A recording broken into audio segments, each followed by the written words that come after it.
शर्मा जी जो है यहां पर एकदम बौरा गए थे, उनकी जगह देवबा जी आ गए हैं। तो सुनते हैं पूरी कहानी, भारत के लिए कैसे रहने वाले हैं नेपाल के नए प्रधानमंत्री, और सबसे बड़ी बात, कितने दिन तक रहने वाले हैं नेपाल के प्रधानमंत्री। हमें ना कुछ ऐसा कर लेना चाहिए, नेपाल, पाकिस्तान, इनको तो कंपलसरी इंडिया के सिलेबस में शामिल कर लेना चाहिए, इन्हें इंटरनेशनल नहीं बोलना चाहिए ना, क्योंकि यार इतना ज्यादा इनके बारे में पढ़ना पड़ता है। क्योंकि हमारी क्लास में नेपाल के प्रधानमंत्री की चर्चाएं आम हैं, तो आज नेपाल के बड़े ही पॉलिटिकल किस्से आज मजेदार तरीके से आप सुनेंगे, तथ्यात्मक तरीके से सुनेंगे। आइए हम आपको बताते हैं। तो साथियों, नेपाल को अपना नया प्रधानमंत्री मिल गया है, और सबसे बड़ी बात यह है कि वो भारत का पड़ोसी देश नेपाल है, और जो इन दिनों चाइना की बिल्कुल आंखों में जमा बैठा है। लेकिन अभी जैसे ही वो जमा हुआ व्यक्ति चेंज मारा तो नेपाल को थोड़ा खपा, चाइना को थोड़ा खटका, क्योंकि नए जो प्रधानमंत्री हैं ये भारत के समर्थक हैं। नए जो प्रधानमंत्री हैं जिनका नाम है शेर बहादुर देउबा, शेर बहादुर देउबा जो हैं ये भारत के समर्थक हैं, यानी कि भारत का समर्थन करते हैं। भारत के समर्थक शेर बहादुर देउबा हाल ही में क्या बन के आ चुके हैं? नेपाल के नए प्रधानमंत्री। क्या थी पूरी कहानी कि नए प्रधानमंत्री का क्या कोई इलेक्शन हुआ या कुछ और हुआ? तो आंसर है कि सर ना कोई इलेक्शन हुआ, ना कोई वोटिंग शोटिंग हुई, लेकिन सुप्रीम कोर्ट ने यहां की ने आदेश दिया 5 जजों की बेंच ने कि भैया सीधा सा केपी शर्मा ओली को हटाइए, देउबा को प्रधानमंत्री बनाइए। तो बोले सर इतना आसान होता है क्या कि एक को प्रधानमंत्री पद से हटाया जाए, दूसरे को बिठा दिया जाए?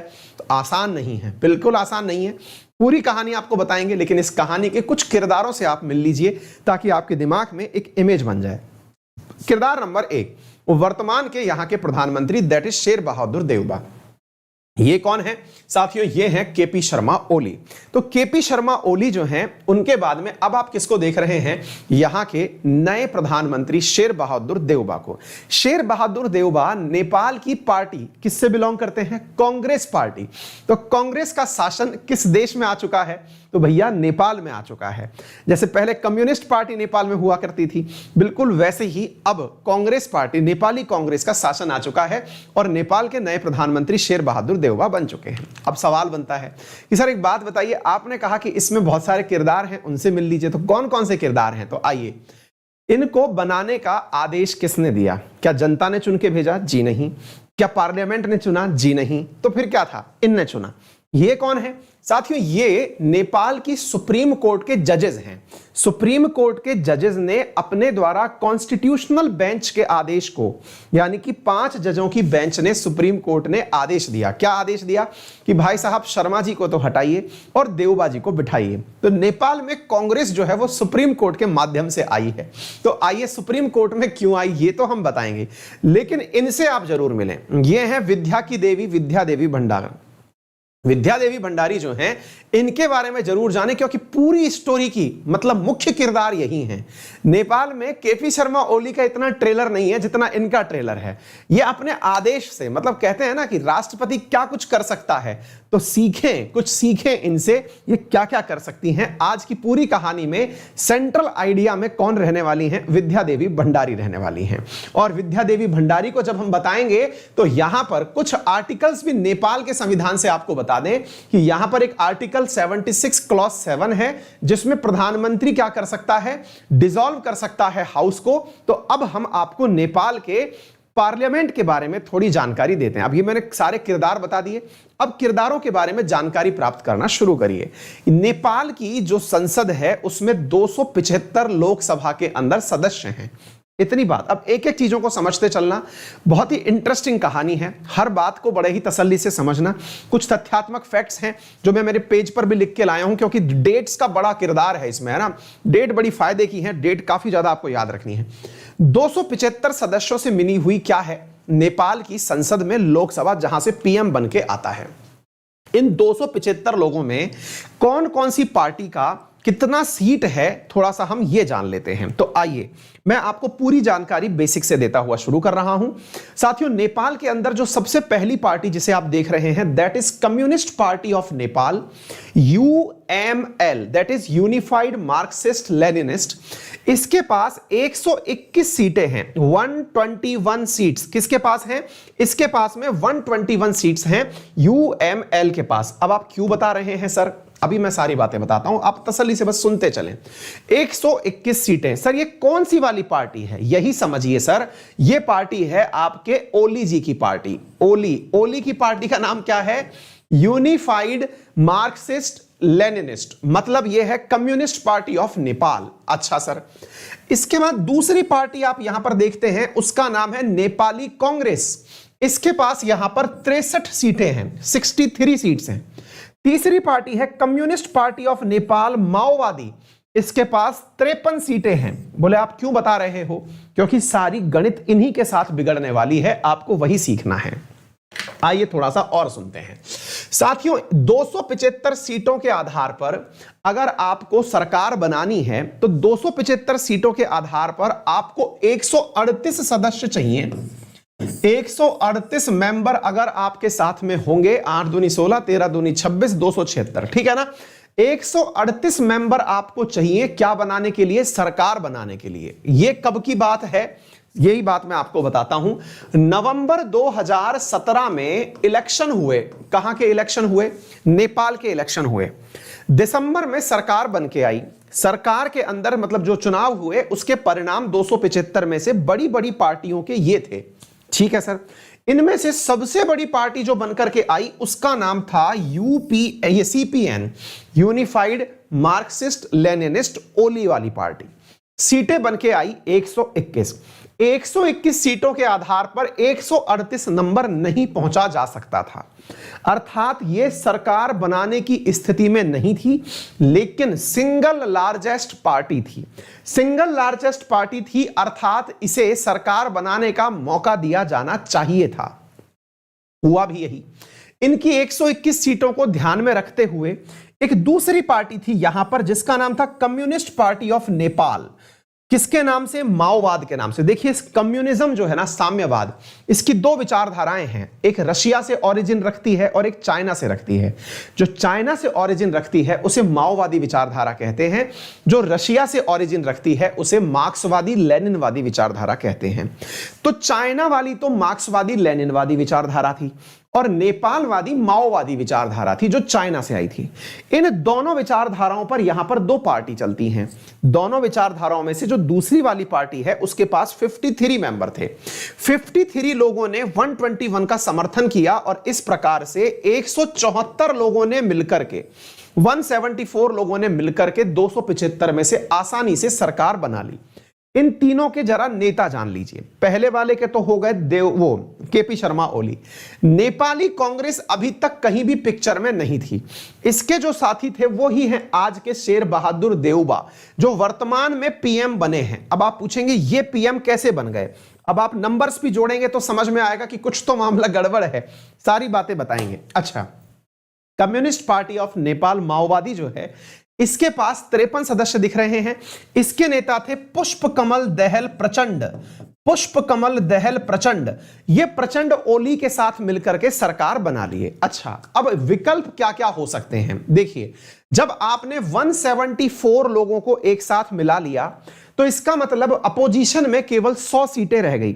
100 सीटों के आधार पर कांग्रेस सरकार नहीं बना सकती थी, तो केवल कांग्रेस विपक्ष में बैठी हुई थी। अब आप पूछेंगे सर अभी वर्तमान में ऐसा क्या हो गया है कि 138 नंबर तक पहुंच गया है? अब यही आपको समझना है। देखिए क्या हुआ ये साथियों कि ओली ने प्रचंड के साथ मिलकर के नेपाल के अंदर नेपाल की कम्युनिस्ट पार्टी का निर्माण किया। Nepal communist party.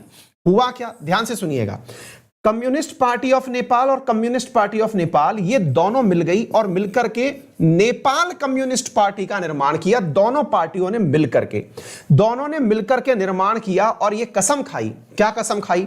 कि 2018 से लेकर के 2022 तक का जो समय रहेगा, इस समय के दौरान 2.5 साल तक, 2.5 साल का मतलब यह हुआ कि भाई साहब दिसंबर 2020 तक शासन कौन करेगा? शासन करेंगे ओली जी, और उसके बाद शासन करेंगे पुष्पकमल दहल प्रचंड, यानी प्रचंड बनेंगे प्रधानमंत्री।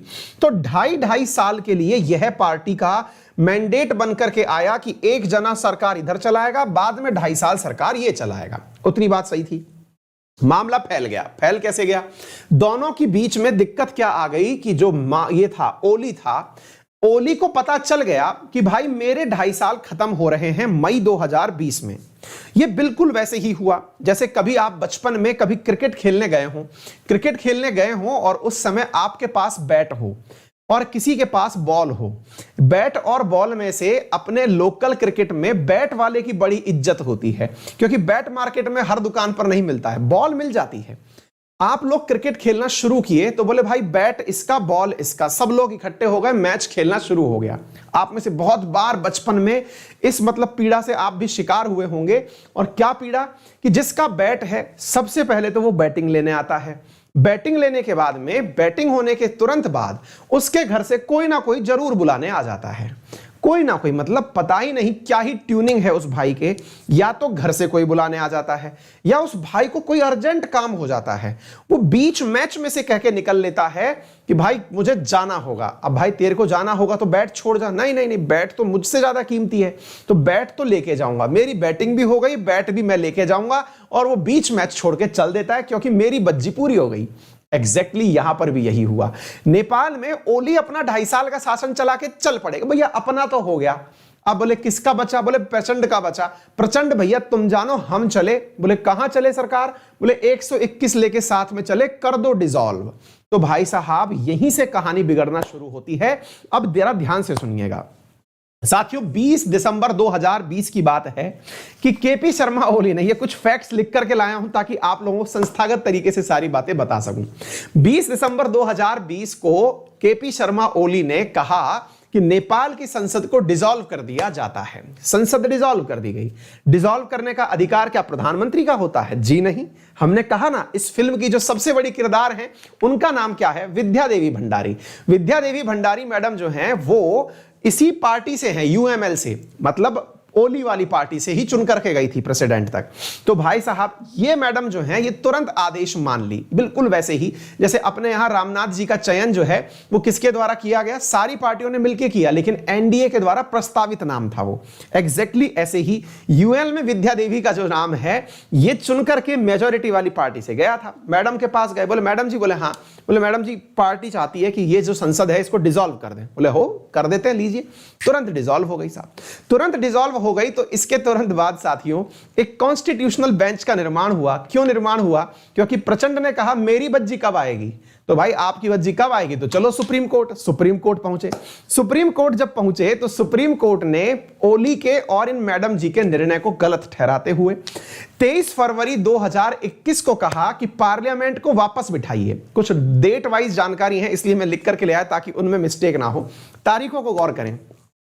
23 फरवरी 2021 को पार्लियामेंट को वापस से रिजॉइन करने का कहा गया। बोले नहीं नहीं, ये गलत कर दिया तुमने, ऐसे संसद कौन भंग करता है? तो बोले साहब, ओली जी ने कहा कि जनाब मैं पार्टी नहीं चलाना चाहता, मैं चाहता हूं कि अपनी बज्जी मैं नहीं कर रहा, इलेक्शन वापस करवाओ अब आप। बोले इलेक्शन वापस क्यों करवाएं? बोले इलेक्शन वापस इसलिए करवाइए क्योंकि मेरी बारी पूरी हो गई है। बोले मैं पार्लियामेंट को डिसॉल्व करना चाहता हूं क्योंकि मैं प्रधानमंत्री हूं, मैंने रिकमेंडेशन दे दी मुख्य उनको, राष्ट्रपति को। सुप्रीम कोर्ट ने गलत माना। बोले ऐसे थोड़ी होता है। बोले जाओ वापस से चलाओ संसद। संसद चलाने की बारी आई साहब। तो संसद चलाने की बारी आई तो ओली जो है वो सुप्रीम कोर्ट का आदेश क्यों मानते? ओली भाई साहब ने फरवरी 2021 से लेकर के मई 2021 तक एक भी सेशन पार्लियामेंट का नहीं बुलाया। बोले पार्लियामेंट का सेशन तो मैं बुलाऊंगा, आप पार्लियामेंट को इकट्ठा भले ही करवा सकते हो लेकिन सेशन तो मैं बुलाऊंगा। तो भाई साहब इन्होंने क्या कर दिया? इन्होंने पार्लियामेंट को नहीं बुलाया। पार्लियामेंट को नहीं बुलाया तो साहब यहां पर बड़ी दिक्कत इसकी हुई कि पार्लियामेंट के नियम कानून के आधार पर ओली को यह कहा गया कि वो अपना विश्वास मत प्रकट करें। एक बात बताइए, जो आदमी चाहता ही नहीं है सरकार चलाना वो अपना विश्वास मत क्यों प्रकट करेगा? 10 मई को ओली को कहा गया कि वो अपना विश्वास मत प्रकट करे, कि बताए कि उसको प्रधानमंत्री क्यों बनाया जाए, 138 सीटें उसके समर्थन में कैसे हों। इसके लिए ओली से कहा गया। स्वाभाविक सी बात थी कि ओली के समर्थन में तो कोई आना नहीं था। तो ऐसा ही हुआ साथियों। 10 तारीख को ओली अपने समर्थन में सीटें नहीं जुटा पाए। जब वो सीटें नहीं जुटा पाए कॉन्फिडेंस मोशन में, तब साथियों यहां से आगे गेम बिगड़ना शुरू हुआ। गेम बिगड़ना क्या शुरू हुआ? गेम बिगड़ना यह शुरू हुआ कि ओली के समर्थन में मात्र 93 लोग आए और अपोजिशन में 124 लोग गए। अब आप पूछेंगे सर ऑलरेडी इसके पार्टी के 121 सदस्य थे, इसके साथ उल्टा गेम कैसे हो गया? मैंने कहा उल्टा गेम इस तरह हो गया कि ओली की ही पार्टी के कुछ लोगों ने ओली को वोट नहीं दिया, यानी 121 से भी घट के 93 पर आ गया और अपोजिशन 124 पर पहुंच गया, लेकिन अभी भी वो जादुई आंकड़ा छू नहीं पाया। आंकड़ा कितना था? 138। तो भाई साहब ओली जो हैं टेक्निकली अब प्रधानमंत्री बनने की स्थिति में तो नहीं थे, क्योंकि कॉन्फिडेंस मोशन हार गए थे। अब क्या होना चाहिए था? होना तो यह चाहिए था कि राष्ट्रपति को किसी और पार्टी को मौका देना चाहिए था। देखिए, विवेकाधीन अधिकार कहता है राष्ट्रपति का, यदि कोई पार्टी सरकार नहीं बना पा रही है तो अब दूसरी पार्टी को मौका दीजिए कि वो सरकार के अंदर नंबर जुटा पाए। यहां पर विद्या देवी भंडारी जी ने तगड़ा काम किया, और तगड़ा काम क्या किया? इन्होंने यहां के आर्टिकल 76 का क्लॉज 3 यूज करते हुए क्या कहा? केपी शर्मा ओली जी से कहा कि सुनिए, बात ऐसी है, प्रधानमंत्री आप ही रहेंगे। बोले प्रधानमंत्री ये कैसे रह सकते हैं भाई, विश्वास मत तो जीते ही नहीं है। बोले ये इसलिए रहेंगे क्योंकि सिंगल लार्जेस्ट पार्टी जो है वही व्यक्ति प्रधानमंत्री बनता है। बोले मैडम कोई बहुमत नाम की चीज भी होती है? बोले होती होगी। मेरी नजर में 121 सीटें जो हैं उनके अपोजिशन में किसी के पास नहीं है, तो ऐसी स्थिति में मैं चाहती हूं कि प्रधानमंत्री यही हो। और भाई साहब संवैधानिक रूप से ओली को फिर से प्रधानमंत्री बना दिया गया। मतलब सिंगल लार्जेस्ट पार्टी होने के नाम पर बिना बहुमत के भी पार्टी सरकार बना ली साहब। अब आप पूछेंगे तो सर फिर विपक्ष कर क्या रहा था? फिर सर प्रचंड क्या कर रहे थे? फिर सर ये जो वर्तमान में देवबा बने हैं ये क्या कर रहे थे? अब ये क्या कर रहे थे मैं आपको वो बताता हूं। साथियों, ये कर रहे थे उसको हटाने का जुगाड़ कि भाई कैसे इसको हटाया जाए, इसके लिए सारी वो तैयार की जा रही थी। मतलब पॉलिटिक्स के अंदर गेम जमाए जा रहे थे। इसके लिए ये लोग पहुंचते हैं सुप्रीम कोर्ट, और सुप्रीम कोर्ट जब पहुंचते हैं तो साथियों यहां पर सुप्रीम कोर्ट फिर से इनके साथ में एक गेम कर देता है। और वो क्या कहता है कि एक काम करिए, देवबा से कहिए कि वो अपने नाम के साथ में बता दे कितने लोग उसके पास हैं। तो देवबा ने इकट्ठे करके साथियों 149 लोग इकट्ठे कर लिए कि साहब ओली को हटाने के लिए मेरे पास 149 लोग हैं। प्रेसिडेंट के पास फिर पहुंचे, प्रेसिडेंट से फिर कहा कि प्रेसिडेंट महोदय देखिए इनके पास 149 लोग हैं। तो बोले 149 लोग लाए कहां से? बोले इन्होंने केपी शर्मा ओली की पार्टी के लोगों को तोड़ लिया। केपी शर्मा ओली ने कहा कि चूंकि पार्टी का अध्यक्ष मैं हूं और पार्टी में मुख्य सचेतक भी होता है, तो कोई भी पार्टी से मेंबर टूट के दूसरी पार्टी में जा ही नहीं सकता। अर्थात विप के आधार पर, मेरे कहने के आधार पर ही कोई सरकार में वोट देगा, अपोजिशन में कोई वोट दे ही नहीं सकता। इस आधार पर विद्या देवी जी एक काम करिए, इनको रद्द कर दीजिए, कह दीजिए कि तुम्हारी सरकार नहीं बनेगी। विद्या देवी जी ने फिर से वही किया, केपी शर्मा ओली को फिर से प्रधानमंत्री कंटिन्यू कर दिया। और देवबा जो कि 149 सीटें लेकर के इकट्ठा हो गया था कि भाई मेरी सरकार बना दो, प्रचंड को मैं अपने साथ में ले आया हूं, मैंने सबको मिला लिया है, तुम्हारी पार्टी में से भी लोग निकाल लिए हैं, मुझे वापस सरकार में दे दो। बोले नहीं हो पाएगा। अब सुप्रीम कोर्ट इन सब चीजों को देख रहा था। सुप्रीम कोर्ट ने एक काम कहा, बोले सुनो भैया एक बात बताओ, तुम्हारे पास 149 है? बोले हाँ है। बोले 149 का ला करके नंबर दे दो। बोले ये रहे 149 दिए। सुप्रीम कोर्ट की कॉन्स्टिट्यूशनल बेंच ने देवबा को कहा कि जाओ भाई इसको शपथ दिलाओ, प्रधानमंत्री की शपथ दिलवाओ, क्योंकि ये 149 लोग लेकर के आ गया है। अब आप पूछेंगे तो सर ये तो सही था ना, लेकिन ओली कहां पीछे रहने वाले थे? ओली 153 सदस्यों की लिस्ट ले आए। आप पूछेंगे सर एक मिनट करेक्ट करिए, कुल 275 सीटें हैं, एक 149 ले आया, एक 153 ले आया, क्या लोग पैदा कर दिए क्या इन्होंने? पैदा नहीं किए।